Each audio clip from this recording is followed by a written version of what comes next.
Hey there, everybody. Pete Pardo here from Sea of Tranquility. Welcome to another episode of In the Prog Seat. It's Tuesday night. We've got another fun show for you planned here today, but let's introduce the panel first. We've got all the way from Scotland, Mr. Stephen Reed. We've got the Professor of Prog, Mr. Ken Golden from Laser's Edge and Sensory Records. We've got Mr. Nearfest himself, Chad Hutchinson. And all the way from Chicago, Mr. George Lemmy. So today's topic, this was recommended by one of our viewers.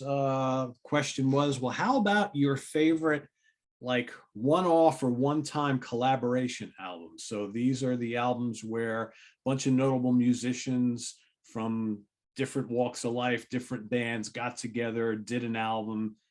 It was either good or it wasn't good, but they never did another one, right? A lot of this happened quite a bit in fusion jazz and jazz fusion, jazz rock, happened in prog metal, right? So I've asked everybody to kind of really go and seek out those albums where they had the one album, one-time collaboration, then they never worked together again. So we're going to have George kick us off with his first pick of the day.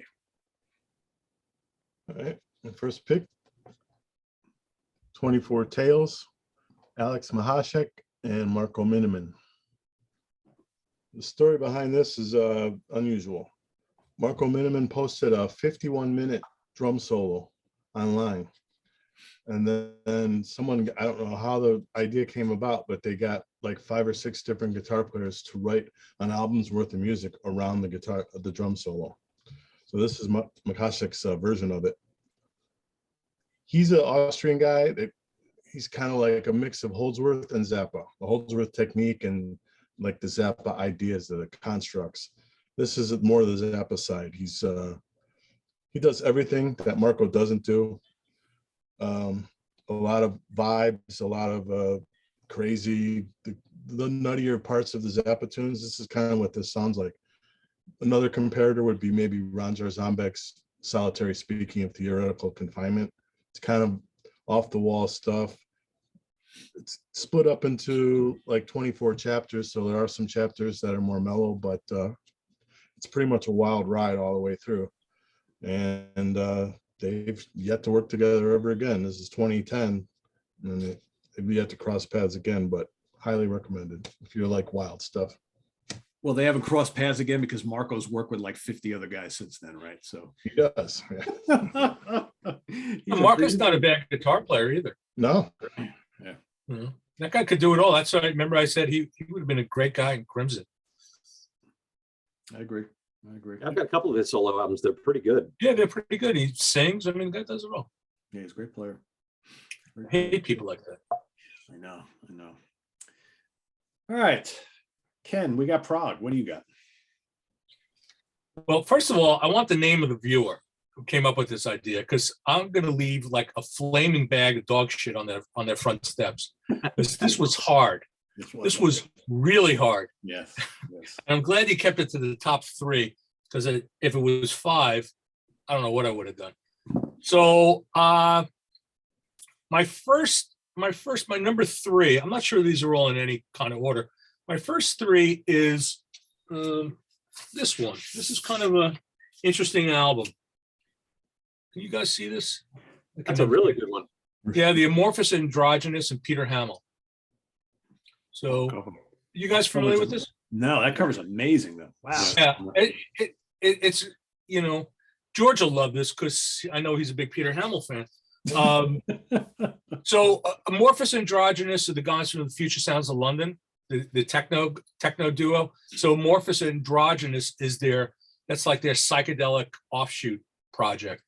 So they did this album last year with Peter Hamel, and they came up with, it's kind of weird. They came up with this 41-minute symphonic rock album. They got Paul Weller playing on piano and guitar. Ray Fenwick, I don't know if you guys remember Ray Fenwick. He used to play with Ian Gillan. I think it was Clear Air Turbulence and all kinds of stuff. Yep. Yeah, he played it. And Brian Hopper, Hugh's brother, he's on sax. There's a 25-piece string orchestra, 50-piece choir. It's this big, larger than life, very lush sounding, tripped out space rock album that sounds a lot like Pink Floyd, at their spaciest, with Peter Hamill on vocals. It's Yeah, I say there's a little Eloy feel in there too. Yeah, it's a space rock record. It's totally unconventional, really nice production, and you would never, with Hamill, you would never expect it to happen. And it's so far it's a one-off. So and prog rock was slim pickings. So and this was I think the best example I was able to come up with. Wow, I definitely want to hear that. Yeah, that sounds pretty good. And Pete, I'm really serious. I want the guy's name. Okay, I'll get it. I want to see the list. I assume it's a guy. Yeah. All right, Chad, what do you got? Well, I teased in our preamble that I only had one, but I actually do have a few. And Thunder's being stolen quite early. My first one is back off of George, unfortunately, here. And the Marco Miniman, but with Mike Keneally version of that Humanity. And there's a really cool 2-disc version where there's video showing them doing their thing. I'm a big fan of Mike's. I like the energy and the wackiness he brings to it, and just him and Miniman being in the same room doing this is kind of nuts. So that's my number 3. Like George said, there's, I don't know how many, I have 3 or 4 of them. This one's my favorite, and I think. What are you, a mime? Your audio keeps cutting out. The audio is going in like, I think you're a mime or something. No, I'd be a terrible mime. No, I don't. I can't. I think there's like 6 or 7 versions of it. Yeah, there's another one. Kerry, I forget his last name. Starts with an M. I don't think I ever got that one. Fayanzek did it. John Chakowski did it. That's right. Jason Sudeikis did it. Yeah, so I've heard 3 or 4 of them, and the Keneally Miniman one is the one I like the best. So Cool. Stephen. Yeah, this was difficult. This was really difficult, wasn't it? I don't know if I'm going to cheat or not here. Cheat. Well, I'm going to show the album either way, so it's up to other people whether I'm cheating or not. Cheat. So I'm going to go with Artifact. Now, they were at one point called Artifact, but by the time we get to here, they're called Artifact. Okay. Now, I'm saying it's kind of cheating because this is more of one of those kind of project things, I think, where a couple of guys have some songs and then they see who they can attract on board. So it's a Russian pairing, Eugene Sharakov, okay, who is in lots of Russian projects and bands and is quite prolific. You see his name attached to loads of things that I've never heard of, don't know if they're good, don't know if they're not. And a guy called Yuri Volodasky, who composed and produced the whole thing, but he doesn't appear to actually play an instrument on it. Involved, there's some names that we maybe don't know on here, but you've got guys like Gary Meek, who's worked with Dave Veckel, Jeff Coleman on guitars, who's done everything from Glenn Hughes to Mogwai, Cosmo Squad. We've got Oz Noy playing lead guitar on this as well. And then on vocals, you've got Will Champlin, who won the US Voice or something like that, who, by the way, is really, really good, really good on this. Then you've got Jeff Scott Soto, Sons of Apollo, Trans-Siberian Orchestra, everybody else in the world, basically, and Nad Sylvan from Steve Hackett and solo and a whole lot of different stuff. And yeah, I mean, it touches on things you would expect. There's a bit of Yes, there's a bit of ELP in here, there's a bit of Genesis in here. But in terms of arrangement, it's really clever. It's really good. It's really nuanced. There's touches of Gentle Giant in some of the vocals and some of the keyboard playing. And yet there's also some kind of broad brushstrokes on it too, which gives it a bit of an 80s flavour, but not in that kind of overly commercial, up its own arse way that most prog went in the 80s. It just has that kind of sheen about it. And it's just really good. It's a bit fusiony, a bit jazzy. It's very proggy, and it was one of the first things that sprung to mind when we sat down to do this. I haven't listened to it in a while. Put it on yesterday and was pleasantly surprised. It's even better than I remember. So yeah, Artifact. Okay, and that album is called Life Is Good.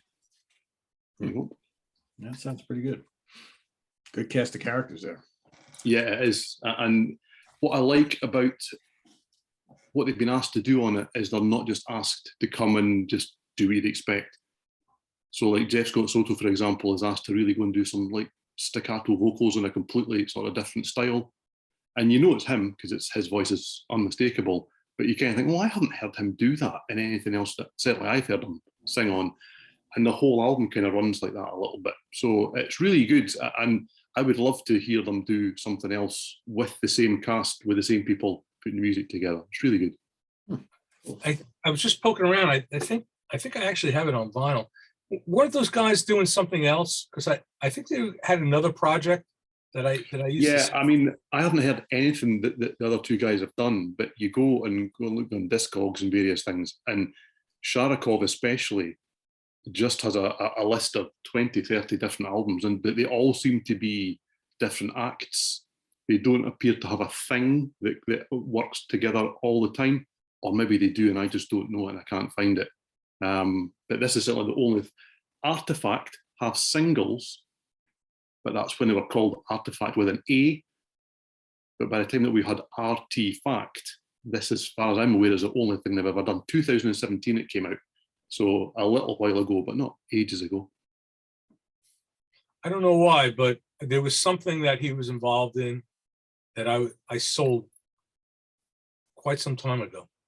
Well, if you can find And it, he- let me know. That'd be keen. I remember because, and the reason I have it because I remember him sending me a bunch of different projects to see if I was interested in selling them. And that Okay. certain I have it hiding in my chaos over here. So yeah. All right, my first selection of the day. I hope I'm not picking one of George's here. Heavy Machinery, Johansson Brothers and Alan Holdsworth. Shrapnel Forgot about Records. that one. Yeah, It's a good album. yeah, this is quite good.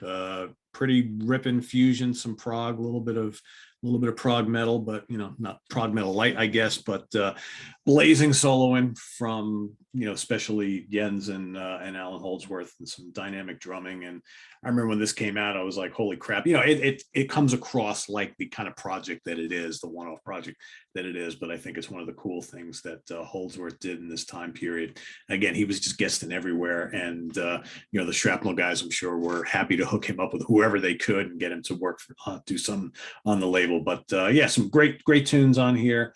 Lots of shredding, if that's what you're into, and I dig it a lot. So Heavy Machinery, Holdsworth and the Johansson Brothers, of course.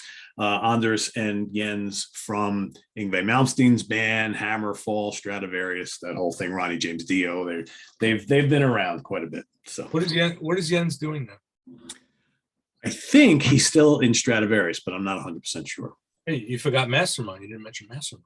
Isn't Oh, he that's in the- right. Yeah, I forgot he was with Mastermind. Yeah, holy cow. Played the first Near Fest with him. Yeah, that's right. That's right. Reformed Rainbow also? There you go. That was recent. Yeah. Yeah, that's right. That's right. All right, George, back to you. I totally forgot that one. That's a good one. All right, my next one is 21 Spices, Trilak Gurtu, Simon Phillips, and the NDR Big Band. This is one of the more celebrated big bands out of Germany. Mostly Trilak's record. He writes all the songs. The former John Mclaughlin Trio percussionist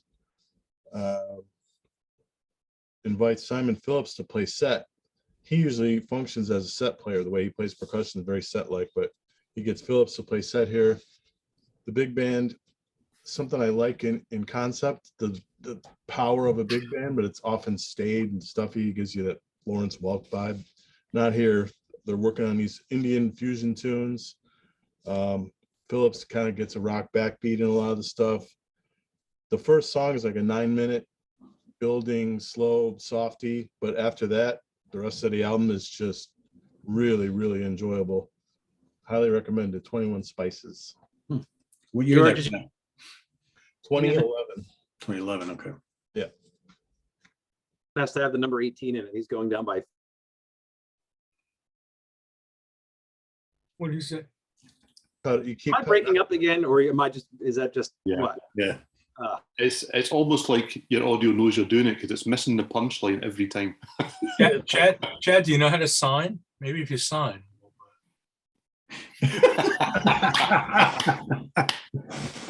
It's like That's all you need to know. With me, that's all you need to know. True. Try again, Chad. What were we saying? Well, George's first one was 24 tails, and he went down to 21 strings. Next one's got to be spices, yeah. spices. Sorry, and the next one's got to be 18 something. There you go. It's going down in order. That was worth revisiting. Thanks.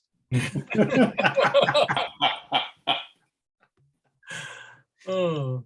All right, Ken, back to you.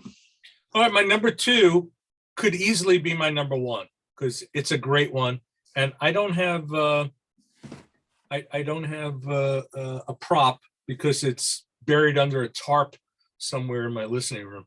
So, and we're making a little progress on that, by the way. So I should be up and running in a couple of weeks. So my number 2, Carlos Santana, John Mclaughlin, Love, Devotion, Surrender. Oh, great one. Yeah. Yeah. 1973 album. They were 2 recent converts to Sri Chinmoy, and they decided to record together. The album featured Larry Young on piano and organ, as well as members of Santana and John McLaughlin's, band. And, Mahavishnu, you have from Santana's band, you have Doug Roush, Michael Shreve, Mingo Lewis, Armando Peraza. You had Billy Cobham. You had Jan Hammer on drums, not on keyboards. Don Elias on percussion. It was supposed to be a tribute to the late John Coltrane. They cover Love Supreme and Naima. And there are 2 McLaughlin originals. The blowtorch track is Let Us Go Into the House of the Lord. It's just like the 2 guitar players just killing the 16 minutes. It's like really intense guitar strangling. As just amazing and worth it just for those 16 minutes. Although the whole album is great, and this could have easily been my number 1. So that's what I got. I wish I could have held it up. We sold out of the CD. I don't have that behind me, and my vinyl is buried. So It's a classic album. Classic. I love it. Yeah. All right, Chad, back to you. Okay, my number 2 is almost a cheat because I forgot they made a second album, but I'm going to use it anyway. And that is the Levin Miniman Rudis album. Pretty smoking. I wouldn't call it quite fusion, but a lot of lots of keyboard. Tony Levin even plays some cello on this, and of course Miniman's all over the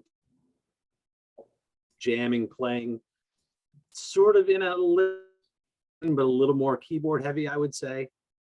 Just a smoking record. I haven't heard the second one, but I think this is. I don't know if you guys know this one. I haven't heard it. No, don't know that at all. Yeah, it's pretty ripping. I'd recommend it. It's one of those things I've had on like a shuffle. Like, whoa, what is this? And every time I went back, I'm like, wow, it's another song from this album. So listening to it all the way through, it's pretty smoking. It's a really good heavy prog instrumental album with some twists and turns and a lot of fun playing between the 3 of those guys. Well, I mean, with those 3 guys, it's bound to be, right? Yeah, you cheated, but absolutely. you cheated, Chad, right? Because they made 2 albums. Unknowingly. I mean, Just as good. I mean, I didn't mention Fripp Summers because 2 albums, right? This is hard enough, Ken. Leave me alone. It is my want in life to harass you at every opportunity. I've known that for. He's gone, and he's gone. There he's gone. Oh boy! All right, Steven. Oh, well, apologies everybody because I'm delving deep into softy territory here. Uh-oh. Yeah. Cover your eyes, cover your ears, turn away, put the children to bed, leave the room because I'm going to talk about GPS. Ooh.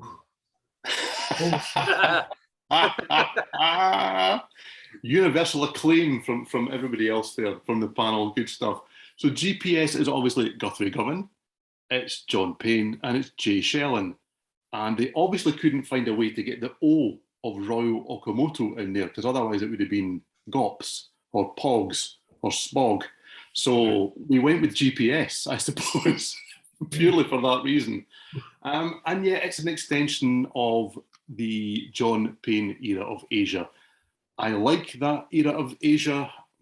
They're not universally loved, but I do. I know it's a bit theatrical. John Payne's vocals, it would appear, are an acquired taste that I definitely have. But what I will say about this album is he doesn't waste what he's got, because he does have 3 players there that can definitely play.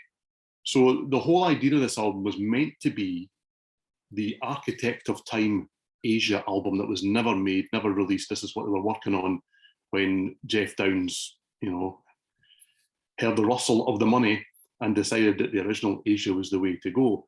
And before we got John Payne's Asia, or Asia featuring John Payne, or whatever way we want to put that, GPS was what he put together with what had been kind of the remnants of that band.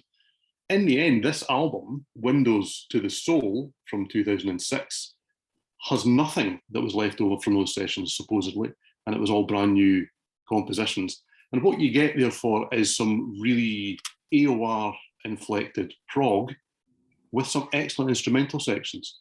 So especially on the track New Jerusalem, you suddenly hear Okamoto and Govan, and you think, oh, wow, okay, this is what those Asia albums should have sounded like, because he lets them loose, rather than them being tied into the much more song-based approach. And I really like the album. I really do. Oddly enough, it's John Kalodner that's on the front of this, the A&R guru. That is on him. the front, which is Is that strange. John? Is that John Kalodner? Yeah. I mean, it looks like him. I don't know. Well, if that is Okay. definitely him. That is him. Yeah, that's him. funny. The reason being they wanted a Svengali figure on the front, and that was the guy that John Payne thought of when he phoned him, and John Kalodner went, yeah, that sounds like a great idea. That sounds like lots of fun. Hence he's there staring into the window of the soul, or whatever it is, the television. But it's really good, and live they were fantastic. Oddly enough, I saw them open for Y&T. There's a strange bill. Okay. Yeah, that is. But I like both bands, but there you go. But live, they stretched it out even further, and the keyboards were just allowed to really come through. And I really like this. Yeah, it's not going to be everyone's taste. It's going to be way too obvious in terms of what its intentions are for a lot of people watching this. But if you like an AOR tinge to your prog, well, I don't think you can do much better than this. So GPS, Window to the Soul, 2006. And it's got Was Ryo playing keyboards on that? Yep. Yeah. He's a funny guy. It's a good Yeah. keyboard player. I like Yeah, it. it is. I mean, it's a great lineup. And yeah, I mean, it's possibly the most obviously commercial thing that group of musicians will ever have done. But they're also allowed to play. All right, I'm going to kind of cheat here because I went to reach for one of the albums that this guy did with a bunch of dudes, and it was one off. And then I'm like, oh, and he did another one, and then he did another one. So I figure I'll get them all in with one shot here for number 2. David Torn, Cloud About Mercury, with Mark Isham, Tony Levin, and Bill Bruford, which, if you haven't heard this album, absolutely incredible. Fusion-y, proggy, it's on the ECM label. Absolutely incredible stuff. And in addition to that, we've got Polytown with Dave Torn, Mick Karn, and Terry Bozzio. Also incredible. Fusion-y, proggy, avant-garde out there. And David Torn, Vernon Reed, and Elliot Sharp. The album is called Guitar Oblique. Where's the Blue album? You missed the Blue album. That's right, that one too. Yeah, but that's true. They only did the one studio album. That's a great right. album. Yeah, I could have pulled that one as well. Yeah, I mean, I was going to say, I saw Clouds About Mercury at the Bottom Line. really, how was that? That was amazing. I can imagine. That was amazing. David Torn is like a seriously underrated guitar genius. That guy. He's crazy. Yeah, Nice guy, Torn. He played like a tiny, like I think it was right before the pandemic. he released like he released an album on ECM Records, and it was like mostly like soundscapes and weird noises and shit like that. And then like I saw like, I don't know, a couple of months after it came out, I got an email from the ECM folks, and they're like, "Oh, David Torn is playing in your town." I'm like, "Where?" He's playing in an art gallery on the waterfront here. And I never even knew there was an art gallery there. And I drove by it one day, and it couldn't have held more than 30 people. So I wound up not going to the show because I had something else going on, but I would have loved kicking myself. I think Torn lives in Bearsville. Well, maybe that's why. So that's right around the corner. Yeah, we had him mix one of the McGill Mannering Stevens albums. Very nice guy. And I went to see him play. Vic Stevens and I, we went to see him play in Philly. It was a free jazz show, basically. He had come out with one of his albums on ECM, so we went to see him in this very peculiar venue in Philly. And man, that show was totally out.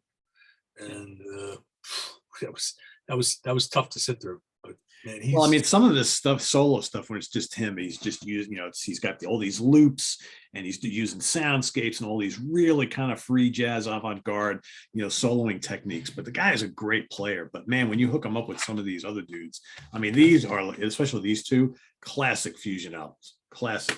This is kind of noisy, kind of raucous. You got these three guitar players doing all sorts of like really out there shit. But these were all as good as these all are, man. They never did any other ones. And the Bruford Levin Upper Extremities album is dynamite too. Probably as good as these two, I would say. That was a good show too. That was a good show. We saw him in Philly, right? I saw him in Orion. What sounds? That was the Orion was the show that got released. Parts of it. That's parts of that live album came from that. I saw him in Philly at the Trocadero. Okay. And it was like, who's Chris Bodie? It's like, who is that guy? Now Yeah, that guy's like a superstar, right? Yeah, he was the music director on somebody's TV show for a while. I forget who it was now. Yeah, like like an Ellen DeGeneres type or something. I forget who it was. One of those, yep. One of those daytime talk shows. Yeah.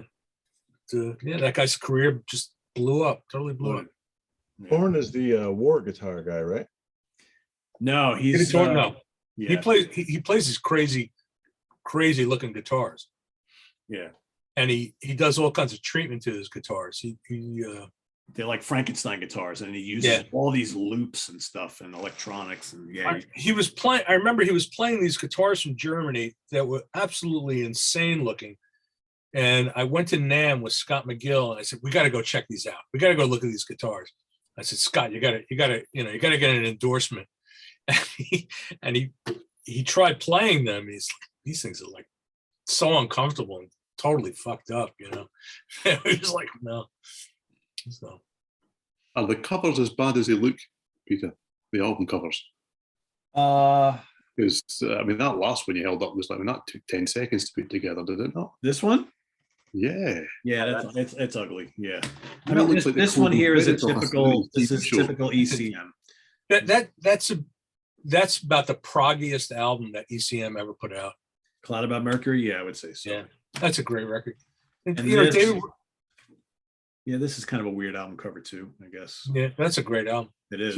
Torn. He likes to be called Torn, and he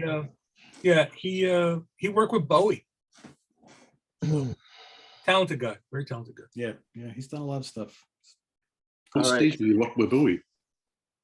I don't remember what he might have done some production work or something. I don't remember, but he brings when it comes to producing, he works in the box, produces, mixes everything in the computer, and he just has interesting ideas. And he kind of rips stuff apart and puts it back together. So. So Chris Bodie he was the music director on the Caroline Ray show. How about that one? You remember her? Yeah. Barely. Yeah, that lasted a whole 2 years. It looks Steven, like. you don't know Caroline Ray? Oh my God. That has not traveled. No.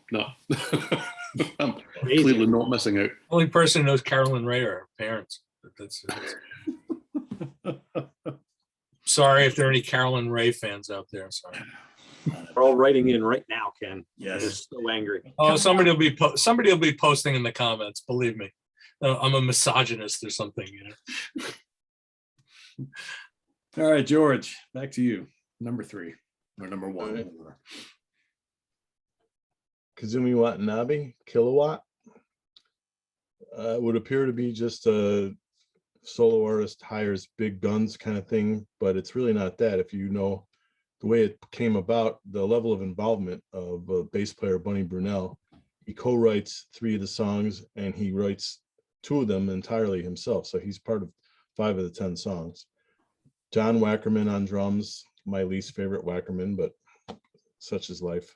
You got Wayne Shorter on a couple of tunes. Patrick Moraz is on 3 tunes. None of these guys, I mean, this is a real like one-time thing, more or less, except for Brunel and Wackerman worked on one other record. But you got Alex Acuna on percussion. I mean, it's a real strange the way it came about. And it's one of Kazumi's better records, if you ask me.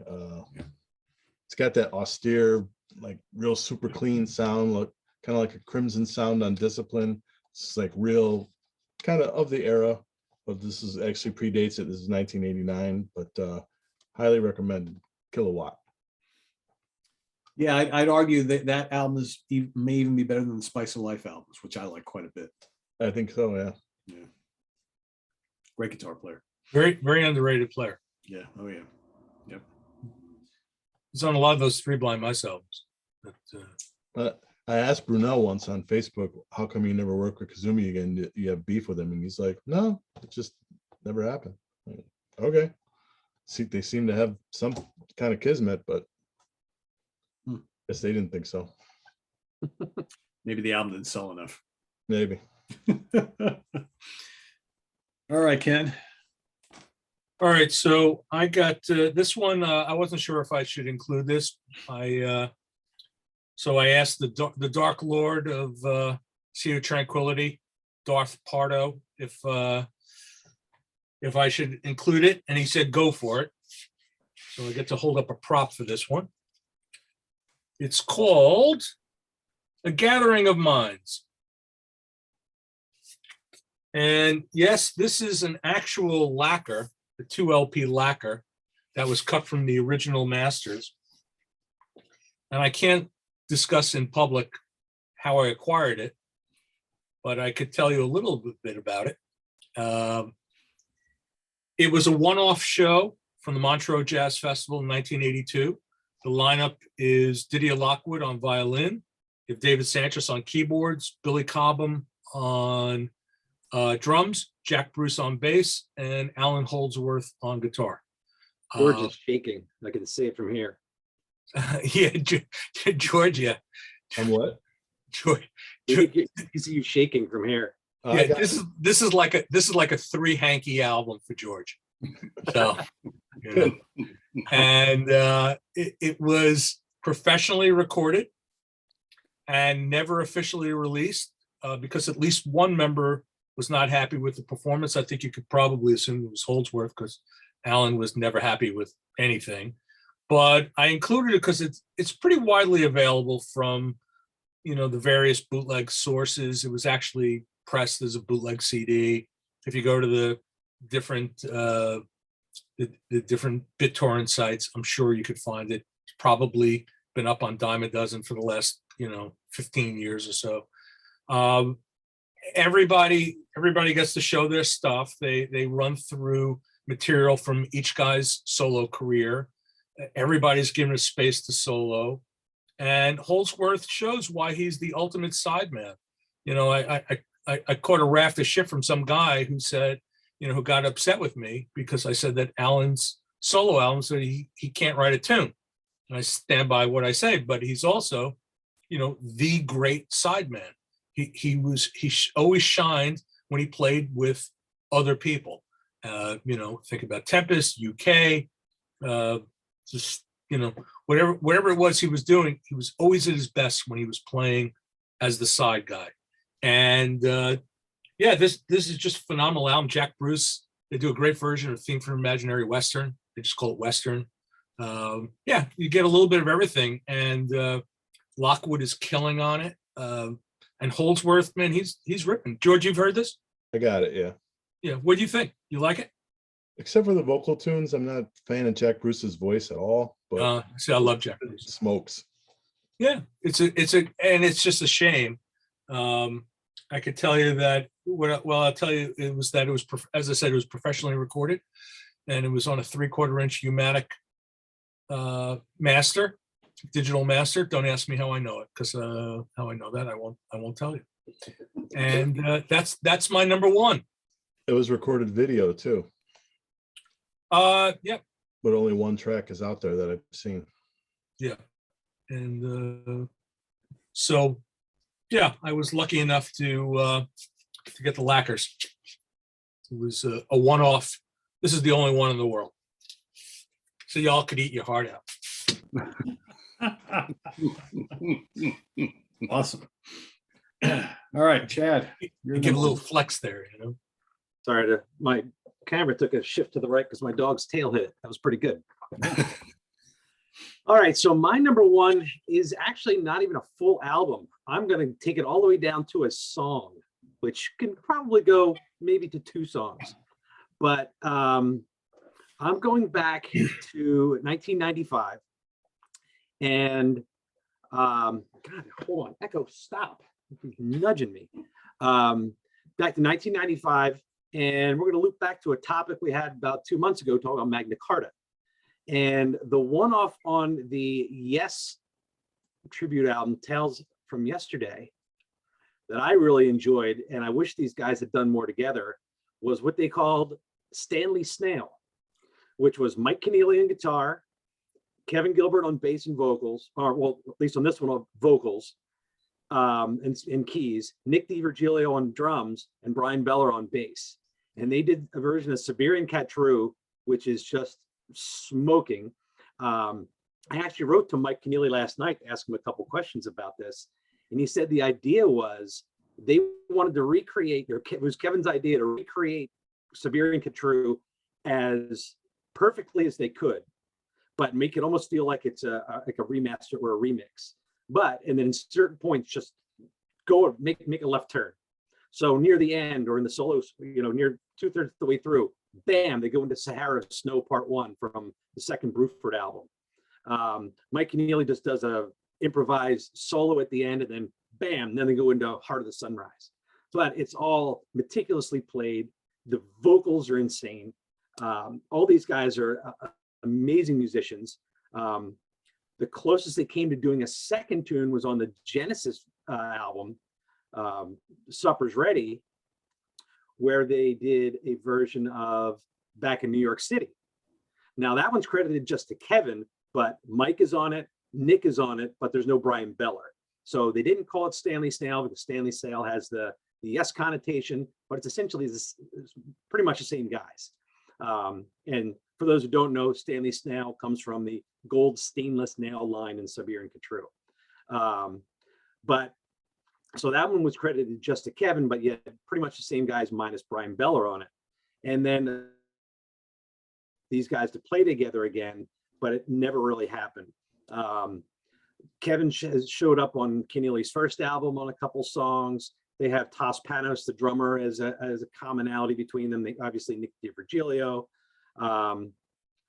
Then Mike told me that they actually recorded one more song at Kevin's studios, which was called Lawnmower and Garden Supplies out in Pasadena. And it was a cover version of Sylvia from Focus that Lyle Workman was working on at the time. If you know him from like Jellyfish, Todd Rundgren, lots of soundtracks. And Mike just plays Hammond on that. And apparently that's under Lyle's control, and hopefully that'll get released someday. But I thought that was kind of an interesting choice of a tune, and really cool that they worked together on a third song. But if these guys could have gotten together and written a full album or done, who knows, another project or whatever, I think it would have been phenomenal. You've got great voices, you've got really good musicianship, guys that can play multiple instruments. And they can be melodic, they can be bluesy, they can be metal, they can be anything.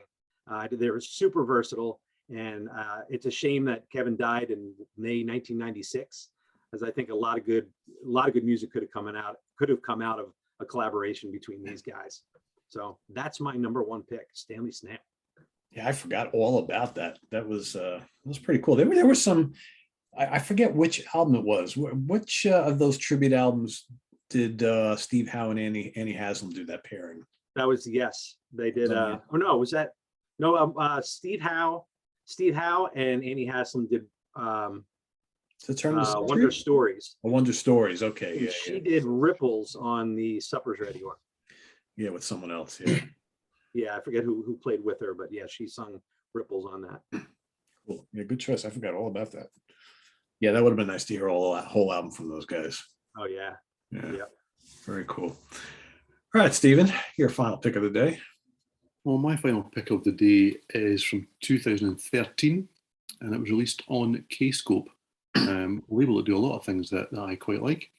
And it features it features three, but there's mainly two guys on it, which are Bruce Seward and Jonas Renske. So Bruce Seward of the Pineapple Thief and Jonas Renske from Catatonia.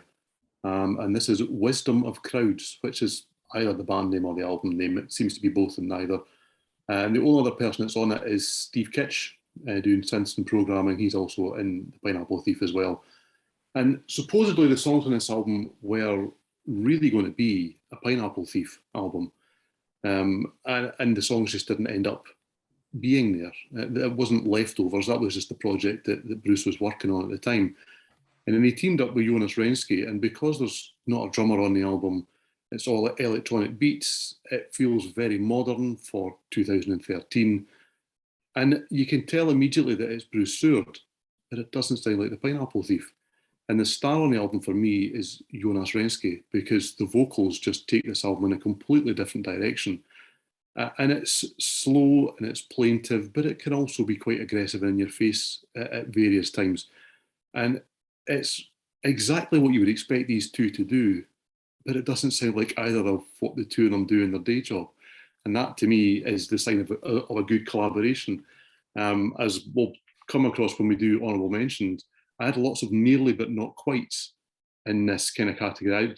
Myself and Peter were speaking earlier, and I thought this would be really easy, but to actually narrow it down to, people who've done one album was really, really difficult. I had loads where I thought, they've done two. They did this. And I'm going to kind of cheat my honourable mentions with one, but there were so many that were nearly but not quite of pairings that come together that I should love, but the results weren't good.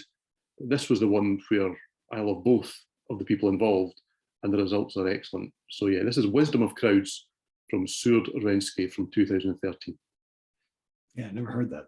That's a good record. That was an inspired pick. My goodness, Ken, that's wow. I'm glad. I forgot all about it. When we were trying, I couldn't think of like prog stuff, and this was the first thing that came into my mind when this topic came up. And I must admit that with the amount of music that's out there, I haven't played it in a couple of years and put it on over the past couple of days. And one of the reasons I really struggle to find things to talk about tonight is because I've played it so much. It's stayed in the player instead of me thinking, well, I'll try this and I'll try that. I just kept hitting play again. Really like it. Such an atmospheric album. And as I say, you know who's on it, but it's not what you would get from them in any other circumstance. And that to me is a good side project. It should do something different, and it does. Yeah. So Steve, mark the date. Today is March 8th, and you got a compliment from Ken. They don't come very often, so write it down. Mark it down in the history book. True. Right. It's true. It's absolutely. 7:51 p.m. Eastern Prevailing Time.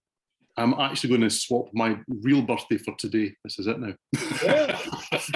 What can I say? Doesn't happen often. It's your golden day. That's right. That's right.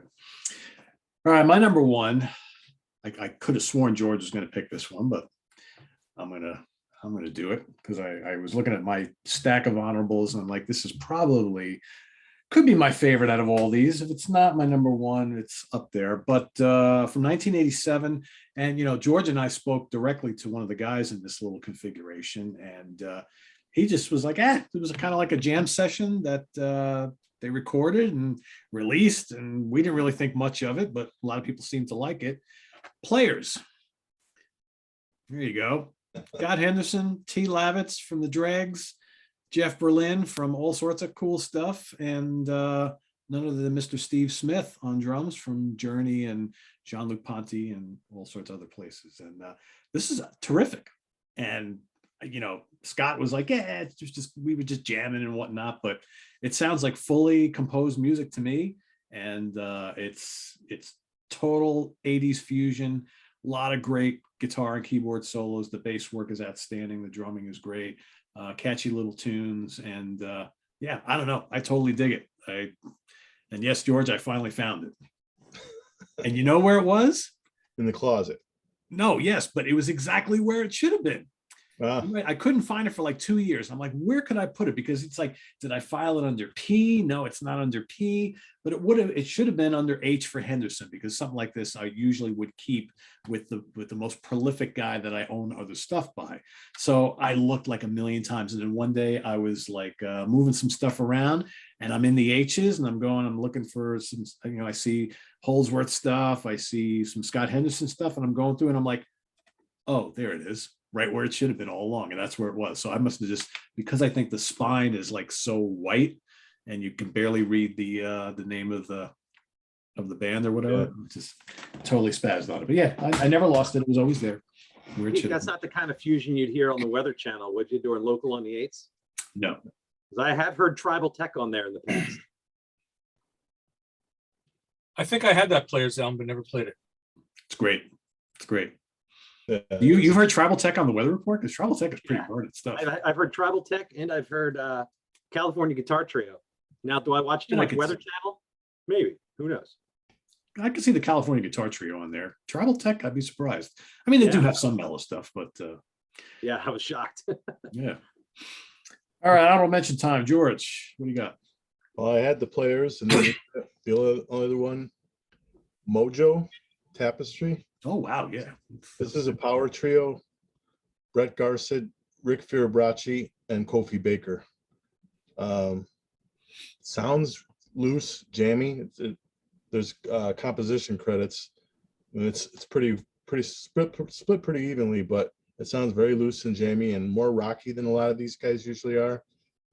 Brett is often a little more mellow, but this is pretty rocking all the way through. So, and this was one-time thing. So 2002 Mojo Tapestry. Yeah, that's a good one. Ken? I got a bunch I'll run by.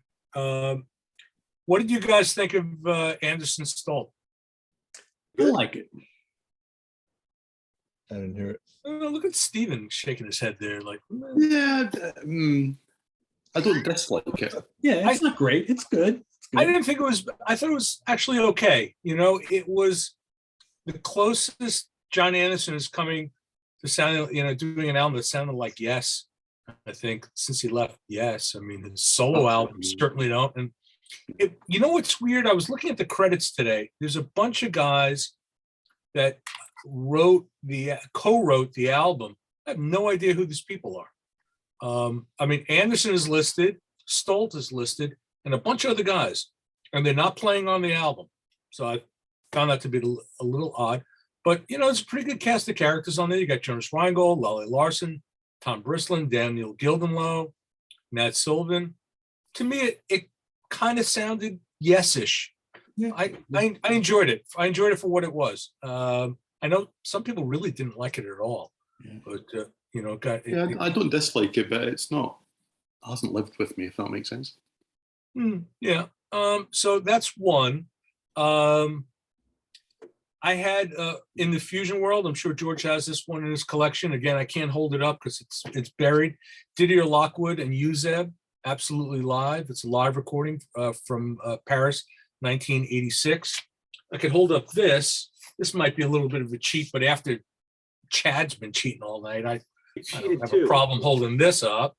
You put up an illegal album. Well, that's true. I did. But, I got, you guys know the Fusion album? It's four guys from Magma. It's Didier Lockwood, Yannick Top, Christian Vander, and Bernard Wiedemann. It's a very hot Fusion album. Another great album, Carlos Santana and Alice Coltrane, Illuminations, Yep, that's right. which the first side is It's pretty good. It's pretty good, Coltrane-ish. Well, I guess you call it like spiritual jazz, but Carlos is wailing away. The second side is a little freer, but I like it. I think it's a good album. I like Alice Coltrane. Back in the prog world, Isilda's Bonnie and Steve Hogarth. Colors Not Found in Nature. Stephen, you got to know that one. Yeah. That's. I probably should have that sitting next to me tonight, and I don't. Right. So you see, you fucked up, man. Yeah. Oh, yeah. Well, there you go. Look at that. He gives with one hand and takes away with the other. Absolutely. You got to know me, man.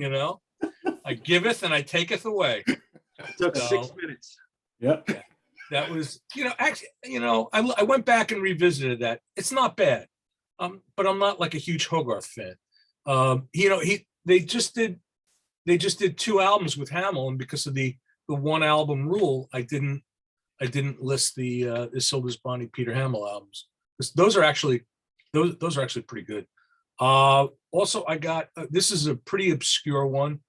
You guys know the Dutch band Flerk, the acoustic prog band Flerk? Heard of them. I actually saw them. More people on stage than in the audience, so I'm at the bottom line. They're basically an acoustic prog band. Very looks like some classical influences. They made an album called Flerk and Orchestra. It was Flerk with an orchestra, and it was just a one-off, and it had 2 side-long tracks. Really very interesting stuff. Another great fusion album, and probably their worst, but it was still pretty good. Association PC and Jeremy Steig, Mama Cuckoo. You guys know Association PC? Led by drummer Pierre Courbois. You had Joachim Kuhn on electric piano, Jeremy Steig collaborating with them on this one, playing flute, Toto Blank on guitar, Pierre Courbois on drums, and Siggy Bush on bass. Great, hot fusion. And the last one is not really a prog album, but it's a really good one-off collaboration. Pete Townsend and Ronnie Lane, Rough Mix. That's a really good album. So that's what I got. Cool. I think that's my list. That's what I came up with. Chad, you come up with any others or? Yeah, I mean, some of them have been mentioned. That Holdsworth Johansson album's a great one. The Amorphous Androgynous one is on my honorable mention list. Another one that I thought about was California Guitar Trio did one album with Tony Levin and Pat Masalato, the CG3+2. And I just thought that album had a lot of cool energy, bringing in bass and drums, kind of drove that music a little bit more. A couple new tracks on there, Zundukubushi being one. It's I think it was a mixture of some new stuff, some King Crimson and like a Japanese traditional tune. Really, really cool song. So that's a pretty fun album. They've never put another studio album out again with the 5 of them, I don't believe.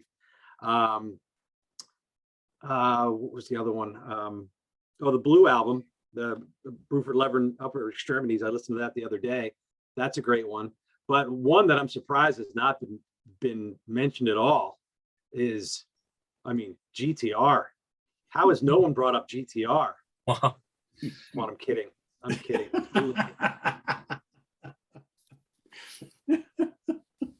The ultimate 2 prog guitars on the same album named Steve.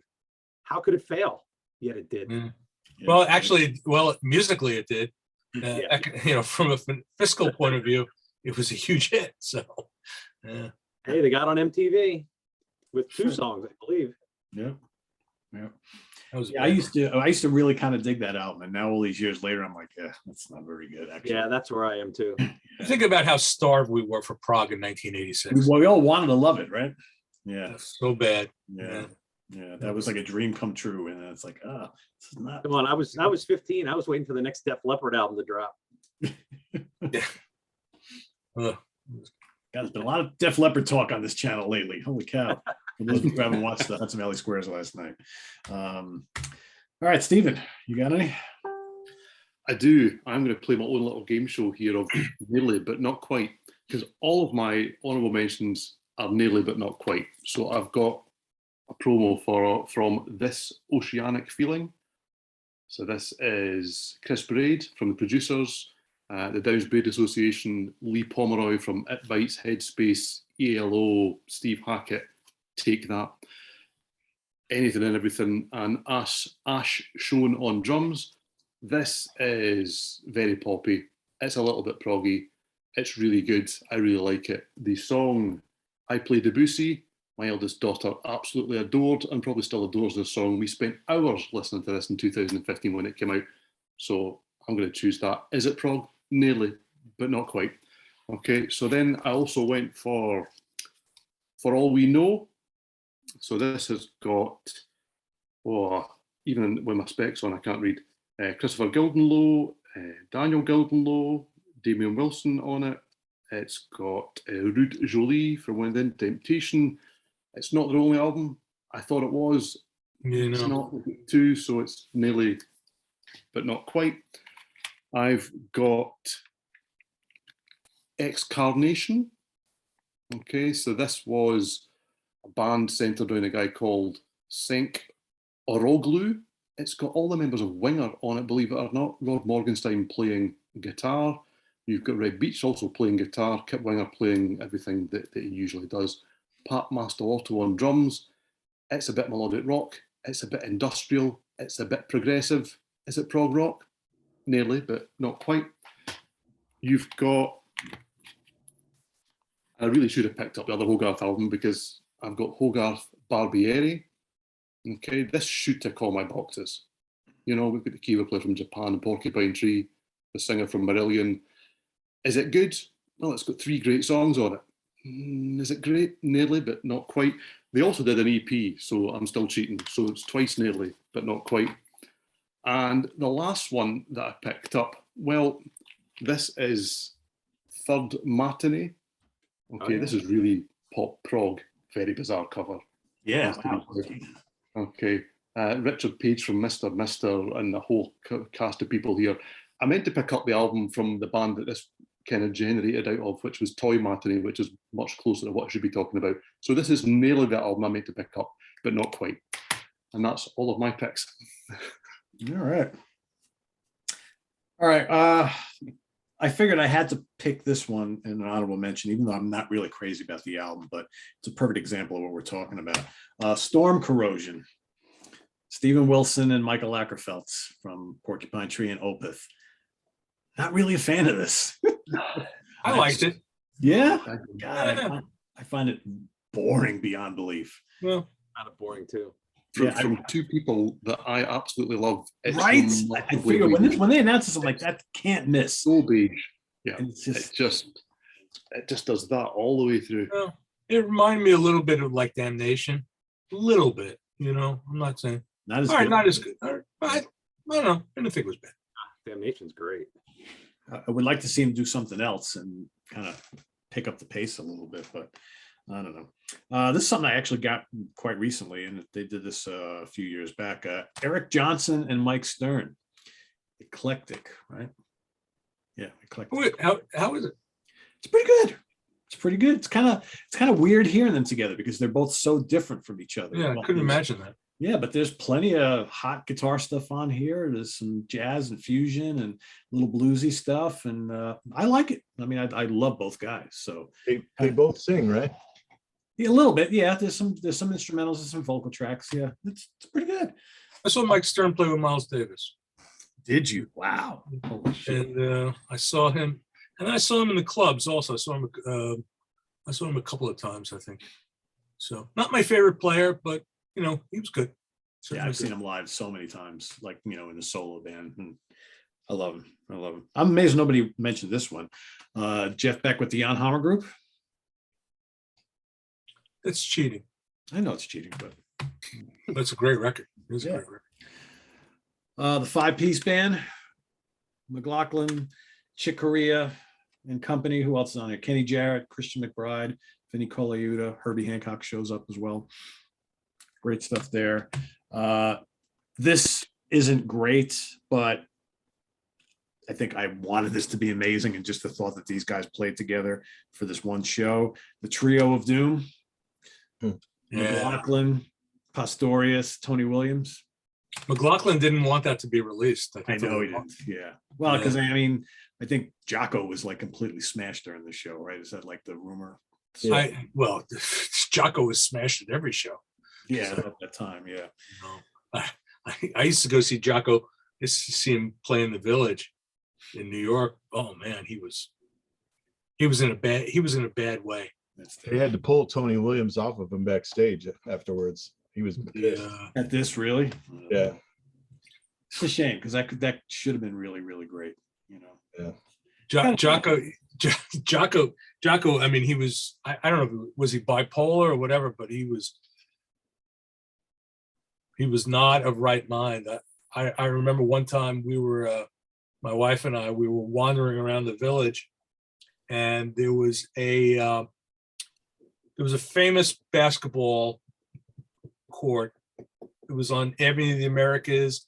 Oh boy, I think it was 3rd Street or so. It was right near Bleecker Bob's. And I probably just visited Bleecker Bob's and were walking around. And they have league games there, and you got to be able to play in those games, right? Because I mean, these are real serious ball players, and it's really rough, but it's very organized, referees and everything. And you know, everybody's standing around outside the fence watching these guys play, and Jocko comes running onto the court and steals the basketball in the middle of the game. And then, of course, there's even an announcer who was like, "Oh, and Jocko's got the ball," and it was a whole thing. He was so gone, man. I saw him play with Yuri Volodasky, also at the Lone Star Cafe. And Jocko, he used to hide his works. He used to wear a little skull cap. He used to hide his works underneath there. So he'd be playing, and then he would basically disappear. He would disappear for a good half hour. He'd go upstairs and take care of business, and he'd come back. Yeah, I don't know if was he bipolar or what. I mean, he had serious mental health issues, and someone like Serious. that should not. The last time I saw him was really sad. It was, remember Colin Walcott from Oregon, right? Yeah. Yeah. So Colin Walcott, he was killed he got run over by a car basically. So at Irving Plaza, they did a benefit show for his family, and they had everybody playing at the show. It was basically like an ECM extravaganza. And Pat Metheny was playing, and Jocko decided that he wanted to basically jam with the Pat Metheny group. He got dragged off stage. It was really sad. He was in a very bad way. Yeah, he was like living on the streets at the time, right? I mean, he was like, You used to just see him around. That's why I said he ran onto the basketball court. He was not right mind, and then I guess he made his way down to, was it Miami? I guess it was, where he got his head bashed in, and that was the end. That was the end of him. My last pick of the day, not a great album. It's got some moments on it. It's part of it's like fusion, part of it's kind of new agey, classical kind of film scorish. But Tony Williams' Wilderness, which has a great cast, and I bought this because I was like, oh, how can this miss? Michael Brecker, Stanley Clark, Herbie Hancock, Pat Metheny, and Tony Williams. I mean, that's like superstar group right there. But there's a lot of tracks on here. Half of it's pretty decent. The other half is kind of snoozy, but worth checking out if you like all these guys. We didn't. Well, they did the 2 albums. We didn't talk about Fripp Summers. Those were 2 great albums. No, one I forgot too, Pete, is Virtue. Stanley Clark, Lenny White, Karen Briggs, Richie Kotzen, and Rachel Z. That's right. That's a good one. Yeah, That is a good record, and that was one and done. yeah. Also, too, the Writer Strings. We didn't mention Ponte and Demiola and Clark. Yeah, It's quite You want to good. go back to David Torn? There's the Torn Levin White album that came out as well. That's right. Yep, forgot about That that. was kind of a weird record. That was very weird. Yeah. Wasn't a big fan. I'm not a big Alan White fan, so sorry. That's all right. Yeah, it's funny. It's like, as hard as this was, I think like over the next couple of days, we're going to be reminded of stuff that like, oh, how did we forget that one? Because I'm sure the comments are going to be ripe with all sorts of great choices. So that's everybody's homework watching this particular episode. We obviously picked out 3 each and a bunch of honorable mentions, but there's probably a ton more that we could not remember. So pick some of your favorite one-off collaborations, again, prog, fusion, prog metal, that type of thing, and list them down below in the comments. And make sure you visit us on the web at www.seaoftranquility.org. We're here on Facebook, we're here on Twitter, but of course, we're on YouTube all together all the damn time. Stay tuned for another episode coming up next week. I believe next week is our Jethro Tull episode. So Can't wait for that we'll one. join a cast next week. Some of these folks, maybe some other folks. And we're going to talk about our favorite and least favorite Jethro Tull lineups. So that's happening next week. So stay tuned for that. For Stephen Reed, Ken Golden, Chad Hutchinson, and George Lemay, I am Pete Pardo. Good night, everybody. Thanks for watching. See you tomorrow for new album review day. Thursday, we've got the Monsters Den. Friday morning at the Funhouse with myself and Martin Popoff. Saturday is the UK Connection with Mr. Stephen Reed and Simon Bray. And then Sunday, we've got Louis Nasser and Simon Bray going head-to-head in album homework assignments. So stay tuned for that and lots more here on the channel. I am Pete Pardo. Good night, everybody. Take care.